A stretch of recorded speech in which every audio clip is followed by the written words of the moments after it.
श्रीमद् भागवत महापुराण के एकादश स्कंद की सार रूप से कथा श्रवण करते हुए हमने नवयोगेश्वर संवाद में अभी तक श्रवण किया कि महाराज निमि नवयोगेश्वरों से प्रश्न करते हैं कि तुरंत कल्याण कैसे हो और भागवत धर्म क्या है। तो आइए आगे की कथा में प्रवेश करते हैं। तो निमि महाराज के प्रश्न का उत्तर देते हुए नवयोगेश्वरों में जो कवि नामक योगेश्वर है वो महाराज निमि के प्रश्न का उत्तर देते हैं। नाम है कवि, नाम से ही सिद्ध है कि काव्य की प्रधानता जिसमें हो उसको कवि कहते हैं। तो कवि का अर्थ होता है परम ज्ञानी, कवि का अर्थ होता है तत्वदर्शी, अर्थात उसकी प्रस्तुति तो काव्यात्मक हो पर उसका आधार तत्वात्मक हो, अर्थात जो परमात्मा का प्रत्यक्ष अनुभव करके उसका वर्णन करे उसको कवि कहते हैं।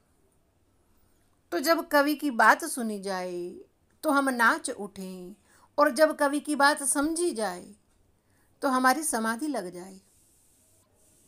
ऊपर से तो समुद्र की तरह तरंगे हों और अंदर से अनंत गहराइयों से भरा हुआ काव्य, उसको कहते हैं कवि।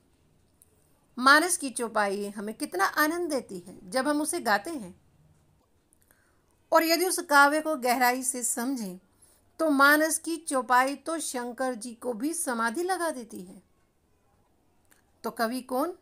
कि जिसकी प्रस्तुति तो काव्यात्मक हो परंतु उसका आधार तत्वात्मक हो, अर्थात जो परम ज्ञानी है।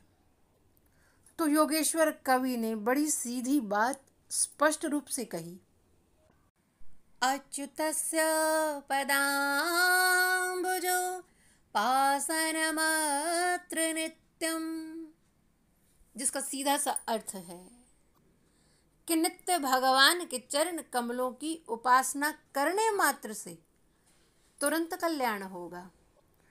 तो यहाँ भगवान के लिए शब्द आया अच्युत, जिसका अर्थ है कि असंग भाव से रहना, अर्थात जो निर्लिप्त रहता है उसको अच्युत कहा।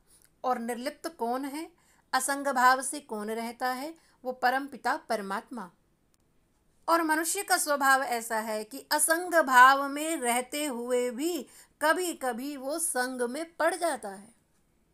उदाहरण हमारे समक्ष है श्रीमद् भागवत महापुराण का कि महाराज ऋषभ देव जी के बड़े पुत्र भरत जी जो सब विषयों से विरक्त होकर राज्य का त्याग करके असंग भाव से जंगल में रह रहे थे, भगवान के भजन में सदैव लगे रहते थे, पर अचानक हुआ क्या? संग में पड़ गए। किसके? हिरण के संग में। हिरण के संग कर लिया तो जो हे हरि कहता था आज वो हे हिरण कहने लग गया। तो ये जीव का स्वभाव है कि बिना संग किए वो रह नहीं सकता। तो ये मनुष्य के साथ तो हो सकता है परंतु भगवान के साथ ऐसा नहीं हो सकता। भगवान तो सदैव एक रस रहने वाले हैं, सदैव असंग और निर्लिप्त रहते हैं, इसलिए भगवान को अच्युत कहते हैं। और श्रीमद् भगवत गीता में भी अर्जुन ने भगवान को संबोधित किया है अच्युत कहकर, गीता के प्रथम अध्याय में। सेनौरुभयोर्मध्ये रथम स्थाप्य में अच्युत। अर्जुन श्री कृष्ण से कहते हैं, हे अच्युत, मेरे रथ को आप दोनों सेनाओं के बीच में खड़ा कीजिए। तो भगवान मुस्कुराए ये सोचकर कि हे अर्जुन, मैं तो अच्युत हूं लेकिन तुम मत चूक जाना। तो भगवान रथ को बीच में लेकर आए। बीच में कहाँ? अर्थात अपनों और परायों के बीच में। भगवान तो रथ वहीं खड़ा करते हैं जहां असंगता है। तो जहां बीचों बीच रथ खड़ा है, अपने पराये सब दूर दूर हैं। पांडव पीछे हैं, कौरव सामने हैं, लेकिन बहुत दूर खड़े हैं। अब उस बीच में जहां खड़े हैं वहां अर्जुन के पास कौन है? भगवान श्री कृष्ण। यानी अर्जुन के पास इस समय कोई है तो अपना तो केवल भगवान श्री कृष्ण खड़े हैं, लेकिन अर्जुन को भगवान दिखाई नहीं दे रहे। कौन दिख रहा है? सामने कौरव दिख रहे हैं जो कि बहुत दूर हैं, और वो कौरव भी जब देख रहा है कौरवों को तो उन्हें अपना कह रहा है। दूर से कौरवों को देखते हुए अर्जुन कहता है, ये तो मेरे भाई हैं, अरे ये मेरे गुरुजी हैं, वो मेरे पितामह हैं। भगवान को हंसी आ गई कि वाह, बड़ी अद्भुत विडंबना है। जो इतनी दूर खड़े हैं अर्जुन को उसमें अपने दिखाई दे रहे हैं, और जो इतना पास मैं खड़ा हूं तो अर्जुन को मैं अपना दिखाई नहीं दे रहा हूं। तो तभी भगवान ने एकदम से कहा, हे अर्जुन, उधर नहीं इधर देखो। सर्वधर्मान परित्यज्य मामेकम शरणम व्रज। हे अर्जुन, सब धर्मों को छोड़कर केवल मेरी शरण ले लो। क्यों कह रहे हैं भगवान ऐसा? क्योंकि भगवान कहते हैं, मोह को कहाँ ढूंढे रे बंदे, मैं तो तेरे पास में। अरे जितना नजदीक मैं तेरे पास हूं उतना दुनिया की कोई वस्तु, कोई व्यक्ति तेरे पास में नहीं है। इसलिए तेरा अपना कोई नहीं सिवाय मेरे, क्योंकि मैं तेरे अत्यंत निकट हूं। अरे मैं तो तुझ में ही हूं, बस तू केवल मेरी शरण ग्रहण कर ले एक बार। दुनिया की कोई वस्तु, कोई व्यक्ति तुझे सुखी नहीं कर सकता, बस तू मेरी शरण यदि ग्रहण कर लेगा तो मैं तुझे सुखी कर दूंगा। मैं तुझे संसार के सभी कष्टों से मुक्त कर दूंगा। क्यों? क्योंकि मैं ही तेरा अपना हूं और मैं ही तेरे सबसे निकट हूं। तू मेरी ओर देख। इसलिए भगवान श्री कृष्ण अर्जुन से कहते हैं, सर्वधर्मान परित्यज्य मामेकम शरणम व्रज। तो जैसे अच्युत भगवान अर्जुन से कह रहे हैं, इसी तरह अच्युत भगवान हम सब के हृदय में बैठे हुए कह रहे हैं कि उधर नहीं इधर देखो, मुझसे ज्यादा तुम्हारे समीप और कौन होगा। मैं ही तुम्हारा अपना हूं। अरे तुम मुझसे मिलकर सुखी हो जाओगे। और अगला शब्द कहा पदाम्बुज, जिसका अर्थ है पद और अम्बुज। पद अर्थात भगवान के चरण, और अम्बुज का अर्थ है कमल। यानी जो अच्युत हैं, जो भगवान हैं, उनके चरण कमल। अच्छा, भगवान के चरण को कमल क्यों कहा? क्योंकि भगवान कोमलांग हैं, इसलिए भगवान के चरण भी कोमल हैं। तो उपमा कमल से दी। और दूसरा अर्थ ये है कि चरण तो हमारे भी हैं और भगवान के भी, लेकिन हम अपने चरणों को कमल नहीं कहते, संतों, गुरुओं और भगवान के चरणों को ही कमल कहते हैं। इसका अर्थ है कि कमल निर्लिप्त भाव का अद्वितीय उदाहरण है, क्योंकि कमल जल में रहकर भी जल में नहीं रहता। जैसे जैसे जल बढ़ता है कमल भी बढ़ता है, वो जल में डूबता नहीं है, यही उसकी निर्लिप्तता है। संत यही तो कहते हैं, ना जग छोड़ो ना हरि को भूलो, कर्म कर जिंदगानी में, रहो तुम दुनिया में ऐसे, कमल ज्यों रहता पानी में।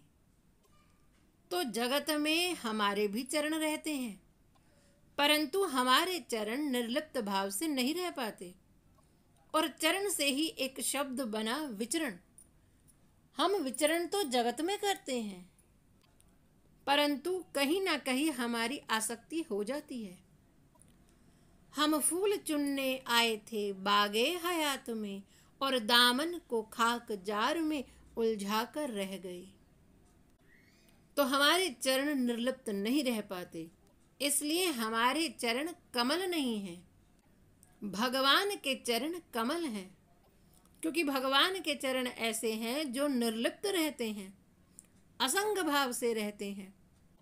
और अगला शब्द है उपासनम।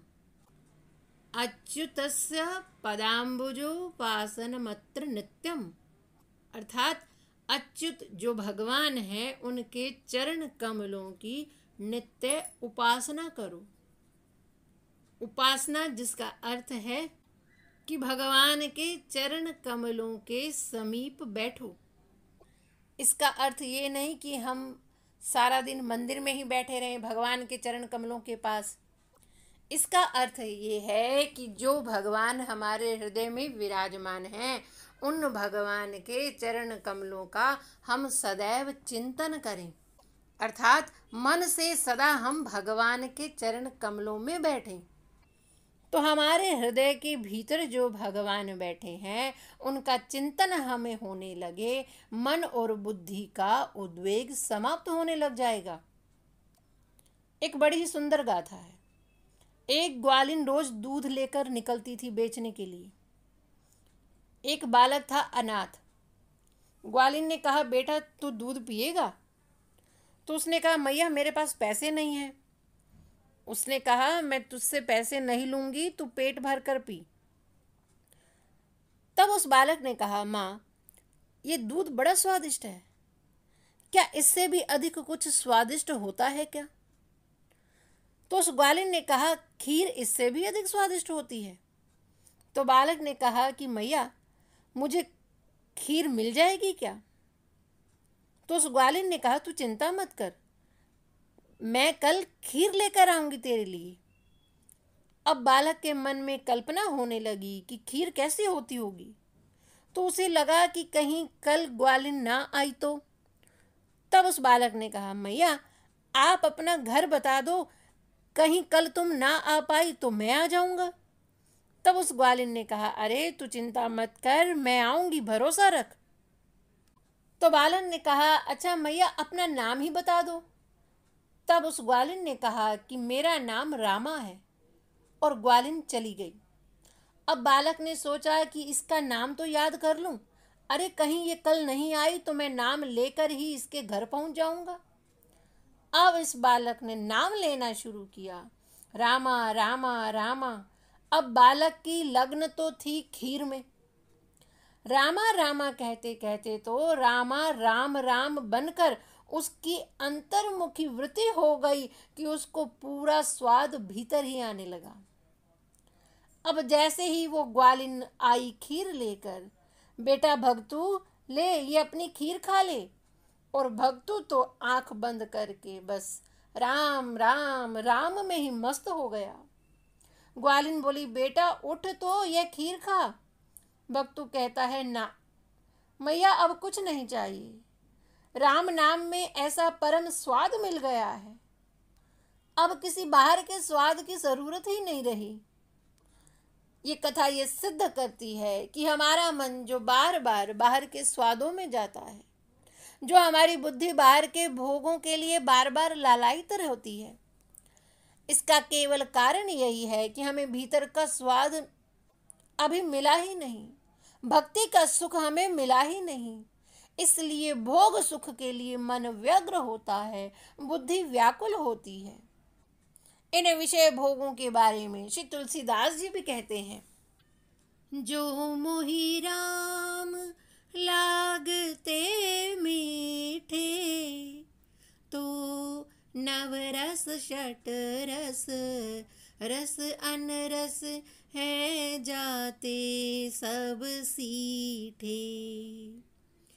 बंचक विषया विविध तनु धरी, अनुभवे सुने अरुडीठे। यह जानते हो हृदय अपने, सपने न अगाई उड़ीठे। तुलसीदास प्रभु एक ही बल बचन कहत अति ढीठे, नाम की लाज राम करुणा कर, के ही न दिए कर चीठे। इस कविता का बड़ा ही सुंदर अर्थ है। बाबा तुलसी कहते हैं कि यदि मुझे राम जी मीठे लगते तो साहित्य के 9 रस और भोजन के 6 रस फीके पड़ जाते। अनेकों बार मैं शरीर धारण करके यह अनुभव कर चुका हूं, और मैंने बारंबार ये सुना भी है और देखा भी है कि संसार के ये सब विषय ठग हैं, भगवान की माया भुलावे में डाल देती है। और जबकि मैं अच्छी तरह से जानता भी हूँ कि ये विषय सब ठग हैं, फिर भी कभी भी स्वप्न में भी इनसे तृप्त होकर मेरा मन कभी नहीं भरता।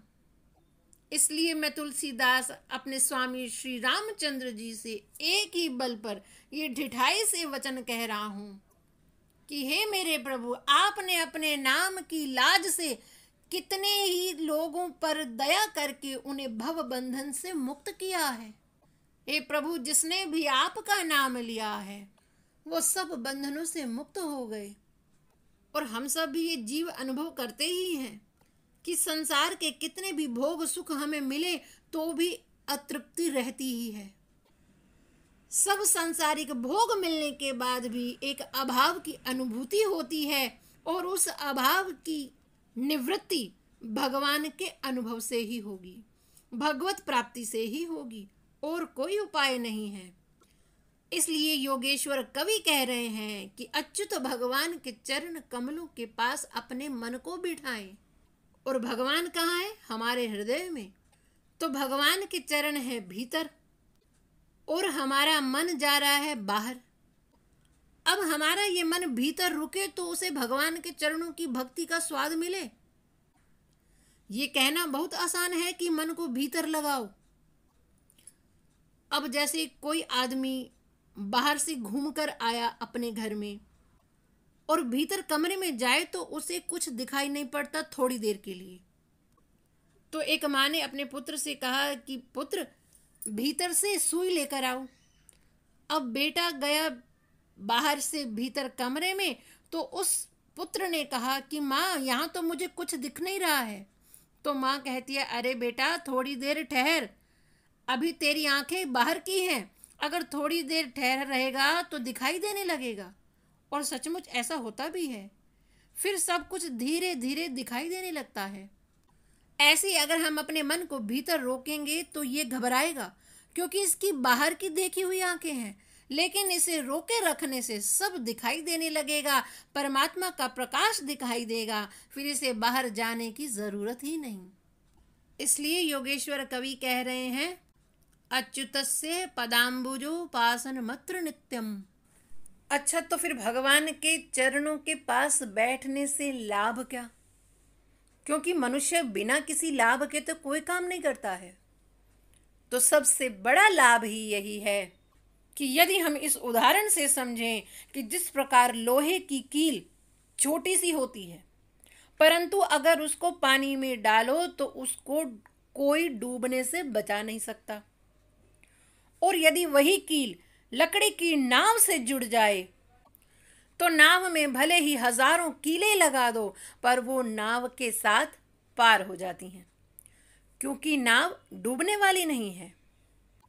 वो कील यदि अकेली रहेगी तो डूब जाएगी, लेकिन अगर वो नाव के साथ जुड़ गई तो उसे कोई डुबा नहीं सकता। और यहाँ कवि जी कह रहे हैं कि आप अच्युत भगवान के चरण कमलों को पकड़ लो, क्योंकि भगवान के चरण नाव की तरह हैं। तो बस आप उस नाव में बैठ जाओ तो पार हो जाओगे। हम कील की तरह और भगवान के चरण नाव की तरह हैं। यदि हमारा कील रूपी जीवन भगवान के चरण रूपी नाव से जुड़ जाए तो हम भी भव से पार हो जाएंगे।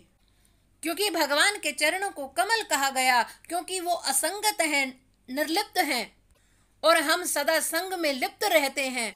इसलिए जीवन का सबसे बड़ा लाभ ही यही है कि भगवान के चरणों का आश्रय लेने से कि वो संसार रूपी सागर में कभी डूबता नहीं है, उसे संसार का कोई भय हो नहीं सकता। इसलिए योगेश्वर कवि कहते हैं महाराज निमि से कि हे राजन, भगवान के चरण कमलों का आश्रय लेने से तुरंत कल्याण होगा। शरणागति ही कल्याण करा सकती है, और भगवान के चरणों का आश्रय ही, इसी को भागवत धर्म भी कहा गया है। और तब योगेश्वर कवि कहते हैं कि हे राजन, ये बात मैं अपनी तरफ से नहीं कह रहा हूं, ये मैं नहीं कह रहा, तो कौन कह रहा है? तो महाराज कवि आगे वर्णन करते हैं, ये वै भगवता प्रोक्ता उपायात्मलब्धये अंज पुंसां विदुषां विद्धि भागवतान् हितान् यानास्थाय नरो राजन् न प्रमादेत करैचित् धावन्निमील्य वा नेत्रे न सख्खले न पतेह। तो योगेश्वर कवि कहते हैं कि हे राजन, भगवान के चरण कमलों का आश्रय लेने से तुरंत कल्याण होगा और भगवान के चरण कमलों का आश्रय लेना ही यही भागवत धर्म भी है। और ये मैं नहीं कह रहा, ये कौन कह रहा है? ये वही भगवता प्रोक्ता, स्वयं भगवान के द्वारा कहा गया है। भगवान ने स्वयं बताया है। भागवत धर्म का जब वर्णन कर रहे थे ब्रह्मा जी को, देखो, जैसे एक ने दीपक जलाया तो दूसरा आदमी आया, उसने उस जलते हुए दीपक से अपना दीपक जलाया। फिर तीसरा आया, फिर उसने भी जलते हुए दीपक से अपना जलाया। ऐसे ही चौथा आया, पांचवा आया, सबने अपने दीपक जला लिए। अब दीपक तो सभी के जल गए, लेकिन जलाने वाला पहला व्यक्ति था, बाकी सब तो लो से लो लगा रहे थे। ऐसे ही ये जो ज्ञान का दीपक प्रज्वलित हुआ भगवान नारायण के मुख से, वही दीप ब्रह्मा जी ने लिया और नारायण ही ब्रह्मा जी में बैठकर बोले जब नारद जी को भागवत धर्म सुनाया। और फिर नारद जी में नारायण जी ही बोल रहे हैं जब व्यास जी को भागवत धर्म का उपदेश किया। और ऐसे ही व्यास जी ने भी जब सुखदेव जी को भागवत धर्म का वर्णन किया, तब व्यास जी में भी नारायण जी ही बोल रहे हैं। और ऐसे ही सुखदेव जी में भी नारायण ही बोले जब सुखदेव जी ने परीक्षित जी को भागवत धर्म सुनाया। इसलिए हम श्रीमद् भागवत में श्रवण करते हैं ना कि जब सुखदेव जी आए तो क्या कहते हैं सुखदेव जी के बारे में हम लोग, कि सुखदेव जी के रूप में साक्षात भगवान ही आए। क्योंकि सुखदेव जी जो बोल रहे हैं उनके भीतर बैठकर नारायण ही बोल रहे हैं। तो कहने का तात्पर्य यही हुआ कि जो बोला गया है वो सर्वप्रथम नारायण ने ही बताया है भागवत धर्म के बारे में। इसलिए श्रीमद् भागवत क्या है, श्रीमद् भगवत गीता क्या है? ये भगवता प्रोक्ता है, अर्थात जो भगवान के द्वारा कहा गया है। इसलिए साधु और वक्ता कभी भी ये नहीं कहता कि ये मैं कह रहा हूं, वो केवल यही कहता है कि मेरे भीतर भगवान ने जो प्रेरणा दी वही मैं कह रहा हूं। प्रेरक केवल परमात्मा है। दिखाई देने में तो यही लगता है कि हम बोल रहे हैं, इसलिए वक्ता बार बार सावधान करता है कि ये मैं नहीं बोल रहा, प्रभु मुझसे बुलवा रहे हैं, क्योंकि प्रेरक केवल परमात्मा है। इसलिए योगेश्वर कवि भी यही कहते हैं कि हे राजन, जो मैं आपसे कह रहा हूं इस बात पर आप दृढ़ विश्वास कर लीजिए। क्यों? क्योंकि ये मैं नहीं कह रहा, ये स्वयं भगवान ने कहा है। और आगे क्या कहते हैं? ये वही भगवता प्रोक्ता उपायात्मलब्धये। महाराज कवि कहते हैं कि हे राजन, भागवत धर्म पर चलना केवल यही एक उपाय है। किस चीज का उपाय? ताकि हमें आत्मज्ञान हो जाए, आत्मा की उपलब्धि हो जाए। हम संसार की माया में भूले भटके हैं, हमें पता ही नहीं हम हैं कौन, करने क्या आए हैं। तो केवल भागवत धर्म ही ऐसा है कि जिस पर चलने से हमें आत्मज्ञान होगा, हमें इस चीज का पता लग जाएगा कि आखिर हम हैं कौन। तो सबसे पहले काम ही यही है कि हम स्वयं को जानें कि हम कौन हैं। आज हम जब कहते हैं किसी से कि हम 50 साल के हैं, तो इसका मतलब ये हुआ कि हमें देह उपलब्धि 50 साल पहले हुई थी। और जब संत लोग इसी बात को कहते हैं तो वो कैसे कहते हैं कि मेरा शरीर 50 साल का हो गया। तो ये संसार जो लोग हैं, संसारिक लोगों की भाषा ये होती है कि आज मैं 50 साल का हो गया। और संतों की भाषा क्या होती है? वो ये कहते हैं कि मेरा देह 50 साल का हो गया है, मैं 50 साल का नहीं हुआ। संत भी हम मनुष्यों की तरह हैं, लेकिन भाषा में इतना अंतर क्यों है? क्यों? क्योंकि उन्हें आत्म उपलब्धि हो गई है, इसलिए वो ऐसा कहते हैं। और हमें आत्म उपलब्धि हुई नहीं, इसलिए हम कहते हैं कि हम 50 साल के हो गए। और जब गुरुदेव दीक्षा देते हैं ना, तो बहुत से लोग तो उस दिन को जन्मदिन की तरह मनाते हैं। वो कहते हैं कि हमें आत्म उपलब्धि इस दिन हुई थी। तो इसे समझने के लिए हम पहले ये जाने कि देखो, पहले होती है देह उपलब्धि, फिर मन उपलब्धि, फिर बुद्धि उपलब्धि, और फिर होती है आत्मा की उपलब्धि। कैसे? देखो, छोटा बच्चा जब उसे देह उपलब्धि होती है, तब उसका अपना कोई मन नहीं होता कि मुझे ये खाना है, मुझे वो पीना है। तो छोटे बालक को, जिसको देह प्राप्त हो गई है, उसका अपना कोई मन नहीं है। क्यों? क्योंकि उसकी माँ उसको जो खिलाती पिलाती है वो वही खाता पीता है। उसकी माँ जो पहनाए वो पहन लेता है। और दूसरी स्टेज कब आती है?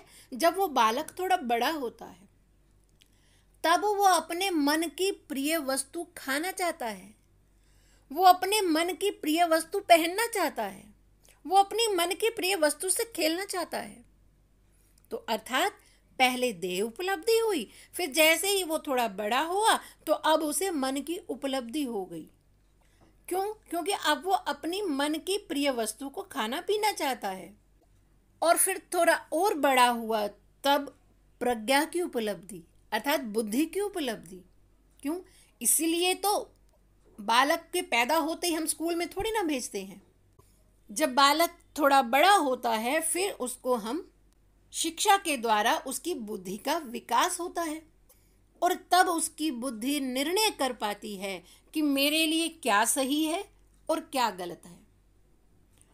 और फिर प्रज्ञा उपलब्धि के बाद होती है आत्म उपलब्धि। देखो, बुद्धि की उपलब्धि अर्थात ऊंची शिक्षा। कहने का तात्पर्य यह है कि बुद्धि की उपलब्धि के लिए, ऊंची शिक्षा के लिए हमको भले ही अपने देश से बाहर दूसरे देश में जाना पड़े, लेकिन आत्म उपलब्धि के लिए तो बाहर वाले को भी हमारे भारत में आना पड़ता है। भले ही लौकिक क्षेत्र में हमारा भारत बाकी सब देशों से पीछे हो, लेकिन आध्यात्मिक क्षेत्रों में हमारा भारत सर्वप्रथम श्रेणी में है। दुनिया का सबसे बड़ा केंद्र हमारा भारत है कि यहाँ पर आत्म उपलब्धि के लिए बाहर के देशों को भी हमारे भारत में आना पड़ता है। तो ये हमारा परम सौभाग्य है कि हमारा जन्म इस भारत की भूमि पर हुआ, क्योंकि मनुष्य का सर्वप्रथम लक्ष्य ही यही है, उसके जीवन का लक्ष्य ही यही है कि आत्म उपलब्धि हो जाए। क्यों हो जाए? क्योंकि इसी से हमारा कल्याण होगा।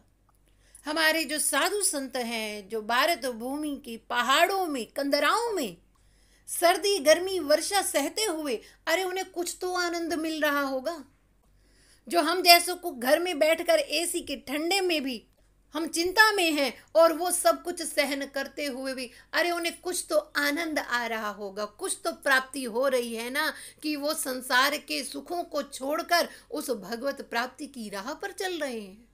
क्योंकि उन्हें आत्मज्ञान हो गया है कि ये संसार के जितने भी सुख भोग हैं ये सब नष्ट होने वाले हैं। अरे और तो और एक दिन मेरा ये शरीर भी नष्ट हो जाएगा, लेकिन मैं ये शरीर नहीं, क्योंकि मैं तो आत्मा हूं। तो योगेश्वर कवि कहते हैं कि हे राजन, भगवान के चरणों का आश्रय लेने से, भगवान की शरणागति लेने से जीव का तुरंत कल्याण होता है, और यही भागवत धर्म है। और इस भागवत धर्म पर चलने से आत्म उपलब्धि होती है, और आत्म उपलब्धि होने से संसार के सारे क्लेश मिट जाते हैं। तो भागवत धर्म पर चलना यही उपाय है आत्मा की उपलब्धि का। और ये स्वयं भगवान ने कहा है, ये वही भगवता प्रोक्ता उपायाय आत्मलब्धये। और आगे क्या कहते हैं? अंज पुंसाम विदुषाम विधि भागवतान हितान। अंज कहते हैं सरल को, जो सहज होता है, अंज पुंसाम, और पुंसाम कहते हैं पुरुषों को, अर्थात सभी लोगों को। अब यहाँ सभी कहने का तात्पर्य ये है, अंज पुंसाम यानी सभी लोगों के लिए सरल है। कौन से सभी लोग? सभी लोग में सब कुछ ही आ गया, चाहे वो विदुषी भी है और चाहे वो अज्ञानी भी है। अविदुषाम अर्थात जो भी परिपक्व नहीं है, जो ज्ञानी नहीं है। इसलिए यहाँ कहा अंज पुंसाम, यानी सभी लोगों के लिए सरल उपाय है। कौन से सभी लोग? अरे वो लोग जो अविदुषाम हैं, जो ज्ञानी नहीं है, उन सब के लिए ये सरल उपाय है। क्या सरल उपाय है? भागवत धर्म पर चलने का रास्ता, जो स्वयं भगवान ने बताया है। क्या? कि भगवान के श्री चरणों का आश्रय ले लो। तो कहने का तात्पर्य ये है कि जो सांसारिक जीव हैं, अरे जिन्हें ये ही नहीं पता कि मैं ये शरीर नहीं हूँ, ऐसों के लिए सबसे सरलतम उपाय भगवान के द्वारा बताया गया कि केवल मेरे चरण कमलों का आश्रय ले लो, तो इस संसार रूपी जो सागर है उससे पार हो जाओगे। तो भगवत प्राप्ति का ये सबसे सरलतम उपाय केवल यही है। क्या? अच्युतस्य पदाम्बुजोपासनमत्र नित्यम, यही भागवत धर्म है और यही सबसे सरलतम मार्ग भी है। ये भगवान की प्राप्ति का सबसे सरलतम उपाय है। इसलिए आगे योगेश्वर कवि ये कहते हैं, यानास्थाये नरो राजन न प्रमाद्येत करहिचित, धावन निमील्य वा नेत्रे न स्खले न पते इह। तो कवि जी कहते हैं, यानास्थाये नरो राजन न प्रमाद्येत करहिचित, कि हे राजन, याना अस्थाई अर्थात जो इसको स्वीकार कर लेता है। किसको? भागवत धर्म को स्वीकार करके, और फिर ना प्रमादयेत करहिचित। ना प्रमादयेत का अर्थ होता है वो भ्रमित नहीं होता, और करहिचित यानी उसका मन कभी भी भ्रमित नहीं होता। किसका मन? जो भागवत धर्म पर चलता है, जो भागवत धर्म को स्वीकार कर लेता है, उसका मन कभी भी भ्रमित होता नहीं। इसलिए आगे क्या कहा? धावन निमील्य वा नेत्रे न स्खले न पते इह। इह अर्थात इस रास्ते पर। कौन सा रास्ता? यानी जो भागवत धर्म का जो रास्ता है, इस रास्ते पर चलने वाला, और केवल चले नहीं, धावन अर्थात इस रास्ते पर दौड़े। और दौड़ना भी कैसा? निमील्य व नेत्रे अर्थात जो आंख बंद करके दौड़ता है। निमील्य बंद करना, जो आंख बंद करके दौड़ता है भागवत धर्म के रास्ते पर, वो कभी ना स्खले और ना पते, ना ही वो कभी कोई चूक करता है, ना स्खले, और ना ही उसका पतन होता है। अर्थात इस मार्ग पर चलने वाला जीव ना कभी गिरता है और ना ही कभी वो कोई चूक करता है।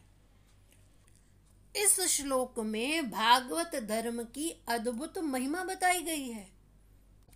बड़ा सुंदर संकेत है कि तेज दौड़ो। अच्छा, तेज तो दौड़ो, वो भी कैसे? आंख बंद करके। तो कहने का तात्पर्य यह है कि भक्ति का जो मार्ग है वो चलने के लिए नहीं, वो दौड़ने के लिए है। और दौड़े भी कैसे? आंख खोल कर नहीं, आंख बंद करके। अब यदि कोई हम जैसा जीव सुने इस बात को, तो हम तो कहेंगे, अरे महाराज बड़ी अच्छी बात बता रहे हैं। अरे आंख मूंद कर दौड़ेंगे तो गिरेंगे नहीं क्या? अरे फिर तो पतन होगा ही, गिरेंगे ही हम सड़क पर। तो योगेश्वर कवि जी कह रहे हैं, हे निमि, इस भक्ति के मार्ग पर आंख मूंद कर दौड़ो, आपका कभी पतन नहीं होगा और ना ही कभी रास्ते से भटकेंगे, अर्थात न स्खलन होगा न पतन होगा। अब ये बात हमारी समझ में तो नहीं आई। भाई किसी से भी कहो वो तो मानेगा ही नहीं कि आंख बंद करके दौड़ने, वो भी तेज दौड़ने से अवश्य ही गिरेगा। अब भैया श्रीमद् भागवत में इतने बड़े महात्मा ने ये बात कही है, और वो ये कह रहे हैं कि ये वाणी भगवान की है, भगवान ये बात कह रहे हैं। परंतु ये बात हमारी जो जड़ बुद्धि है वो कैसे स्वीकार करे कि कोई आंख मूंद कर दौड़े और गिरे नहीं। परंतु हम जैसे अज्ञानियों का समाधान हमारे संत हमें देते हैं कि देखो, भक्ति के मार्ग पर आंख मूंद कर दौड़ने से गिरोगे नहीं। क्यों? क्योंकि किसी जागे हुए का हाथ पकड़ा हुआ है।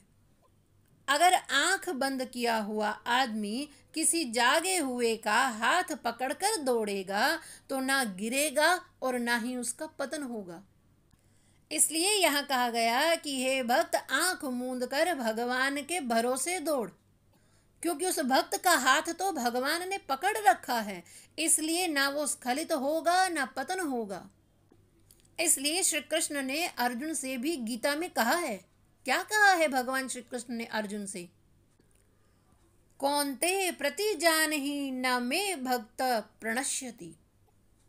हे अर्जुन, तुम प्रतिज्ञा करो, मेरे भक्त का पतन नहीं होता। अब अर्जुन ने कहा कि महाराज, ये बात तो ठीक है कि आपके भक्त का कभी पतन नहीं होता, लेकिन मैं प्रतिज्ञा करूं, ये बात मेरी समझ में नहीं आई। तब भगवान ने कहा, ये मैं इसलिए कह रहा हूं कि तुम प्रतिज्ञा करो। क्यों? क्योंकि यदि मैं प्रतिज्ञा करूंगा, अरे मैं तो अपने भक्तों के लिए कभी कभी अपनी प्रतिज्ञा तोड़ भी देता हूं। अब ये तो हमने साक्षात उदाहरण देखा भी है महाभारत के युद्ध में। भगवान ने प्रतिज्ञा की थी कि मैं शस्त्र नहीं उठाऊंगा, और भीष्म जी ने प्रतिज्ञा की थी कि मैं भगवान से शस्त्र उठाकर रहूंगा, और सचमुच भक्त के लिए भगवान ने अपनी प्रतिज्ञा तोड़ दी। इसलिए यहाँ भगवान श्री कृष्ण अर्जुन से कह रहे हैं कि हे अर्जुन, तुम प्रतिज्ञा करो। तो भगवान कहते हैं, हे अर्जुन, मेरा कोई ठिकाना नहीं है। क्यों? क्योंकि मैं तो सदैव भक्त की बात को ही सर्वोपरि रखता हूँ। अरे मेरे लिए तो भक्त सबसे ऊंचा है। तो भगवान कहते हैं, हे अर्जुन, यदि तुम प्रतिज्ञा कर लोगे तो तुम्हारी प्रतिज्ञा की मैं सदा रक्षा करूंगा। इसलिए मेरे भक्तों का कभी पतन नहीं होता। इसलिए यदि जीव हृदय से ये स्वीकार कर ले कि हे प्रभु, मैं तेरा हूं, केवल मन से मान ले, जीव केवल दृढ़ संकल्प कर ले कि हे प्रभु, मैं तेरा हूं, तो ये भगवान का स्वभाव है। फिर भगवान उस जीव से कभी विमुख नहीं होते। भगवान सदैव उसे अपना मानते हैं। हम भले ये कहकर भूल जाएं, हम भले ही अच्छे रास्ते पर चलते चलते भटक जाएं, कुसंग में पड़ जाएं, लेकिन वो परमात्मा बचा लेता है। वो गिरने नहीं देता, वो पतन नहीं होने देता। किस लिए? केवल हमारा एक बार भी हृदय से ये निकल आए कि हे प्रभु, मैं तेरा हूं। और यहाँ कहा गया, निमील्ये वा नेत्रे, यहाँ आंख मूंद कर चलने का अर्थ है कि इस रास्ते पर विश्वास के साथ दौड़ो। जैसे हम भी व्यवहारिक आचरण में यही तो कहते हैं कि अरे भाई, मेरी बात तुम आंख मूंद कर मान लो। क्या तात्पर्य हुआ? कि मेरी बात पर तुम बिना सोचे विचारे बस विश्वास कर लो कि मैं जो कह रहा हूँ वो बिल्कुल सही है। तो आंख मूंदना अर्थात विश्वास कर लेना। क्योंकि ये जो भक्ति है ये आंख का विषय है ही नहीं। तभी तो कहा निमील्ये वा नेत्रे। क्यों? क्योंकि भक्ति तो श्रवण का विषय है। जो 9 भक्ति है, जिसमें जो भक्ति का पहला स्वरूप क्या है? श्रवण। तो सुनकर ही तो विश्वास किया जाता है। हम में से किसने देखा है भगवान को? केवल सुनकर ही जाना ना कि भगवान बड़े दयालु हैं, भगवान बड़े कृपालु हैं, भगवान बड़े कोमलांग हैं। तो भक्ति आंख का विषय है ही नहीं, ये तो श्रवण का विषय है, विश्वास का विषय है। अब सुनकर तो विश्वास ही किया जाता है। अच्छा, एक आदमी ने कहा कि हम भगवान की इतनी बातें सुनते हैं, इतनी कथाएं सुनते हैं, इतनी चर्चा सुनते हैं, लेकिन फिर भी हमारा मन भगवान में नहीं जगत में अधिक लगता है। इसका क्या कारण है? तो संत ने कहा इसका एक ही कारण है। क्या? कि भगवान तो सुने जाते हैं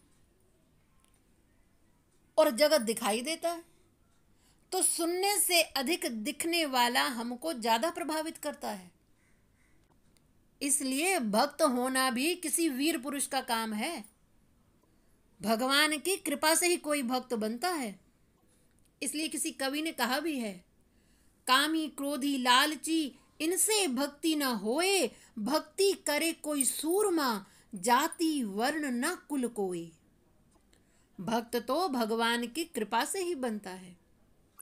और जो भगवान के भक्त बन जाते हैं ना, उसको एक उर्दू के कवि ने बड़ा ही सुंदर कहा है कि ये मोहब्बत नहीं तो क्या है, ये हकीकत नहीं तो क्या है, ये परम सत्य नहीं तो क्या है, अरे हम उस पर जान देते हैं अनवर जिसको आंखों से देखा नहीं है। ये भक्ति की विशेषता है कि जिन भगवान को हमने देखा नहीं है परंतु सुनकर ही हम उनके प्रति समर्पित हो गए, इसलिए भगवान से अधिक भक्त की महिमा है। राम ते अधिक राम कर दासा। रुक्मिणी जी ने भी जब पत्र लिखा तो पत्र में यही लिखा कि हे श्याम सुंदर तुम परम सुंदर हो। तो भगवान को हंसी आ गई कि अरे इन्होंने तो मुझे कभी देखा ही नहीं, तो इन्हें कैसे पता कि मैं परम सुंदर हूँ। तो जब विवाह के पश्चात भगवान श्री कृष्ण ने रुक्मिणी से पूछा कि तुम्हें कैसे पता था, तुमने तो मुझे आज तक देखा नहीं कि मैं सुंदर हूँ। तब माँ रुक्मिणी ने उत्तर दिया कि प्रभु मैंने देख लिया था। भगवान ने कहा कैसे? तब रुक्मिणी जी कहते हैं कि प्रभु आप मेरे हृदय में आ गए थे। तो श्री कृष्ण ने कहा अरे बिना देखे हम कैसे आ गए हृदय में?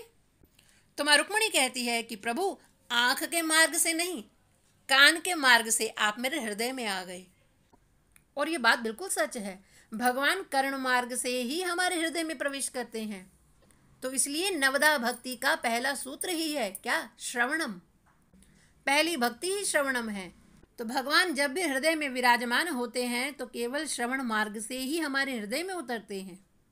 तो माँ रुक्मिणी कहती है कि मैंने साधु संतों से आपकी लीलाओं का श्रवण किया और आपकी मधुर लीलाओं का श्रवण करके आप मेरे कर्ण के माध्यम से मेरे हृदय में प्रवेश कर गई, इसलिए मुझे पता है कि आप परम सुंदर हैं। तो इसलिए कवि जी कह रहे हैं कि भगवान ने ऐसा कहा है कि मेरे केवल चरण कमलों का आश्रय ले लो, आंख मूंद कर अर्थात विश्वास करके भक्ति के मार्ग पर चलो तो तुम्हें सुख मिल जाएगा, संसार के सभी क्लेश मिट जाएंगे, परम विश्राम मिलेगा। इसलिए कहते हैं ना कि काहू के बल भजन है काहू के आचार, व्यास भरोसे कुंवर के सोवत पांव पसार। केवल भगवान के भरोसे होकर सोएं, इसीलिए बाबा तुलसी जी ने कहा है सोवे सुख तुलसी भरोसे एक राम के।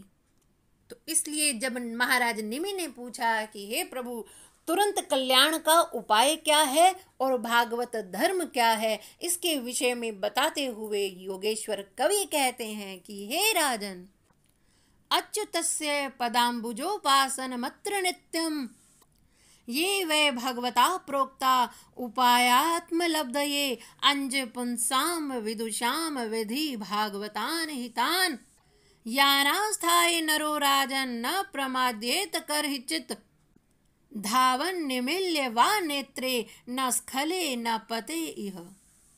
निमि के प्रश्न का उत्तर देते हुए कवि योगेश्वर कहते हैं कि हे राजन भगवान के चरण कमलों का आश्रित होकर रहने से ही तुरंत कल्याण होता है और यही भागवत धर्म है और ये भागवत धर्म स्वयं भगवान के मुख से निकला है। इसलिए हे राजन तू निश्चिंत होकर इस मार्ग पर दौड़, चलना नहीं है दौड़ना है, वो भी आंख मूंद कर अर्थात विश्वास के साथ दौड़ो, क्योंकि भगवान ने स्वयं कहा है कि जो मेरे इस रास्ते पर चलता है, जो भक्ति मार्ग पर चलता है, वो कभी गिरता नहीं है, उसका कभी पतन नहीं होता। ये भक्ति की महिमा है। इन्हीं शब्दों के साथ वाणी विराम, आगे की चर्चा कल करते हैं। तब तक जय जय श्री राधे, जय जय श्री राधे, जय जय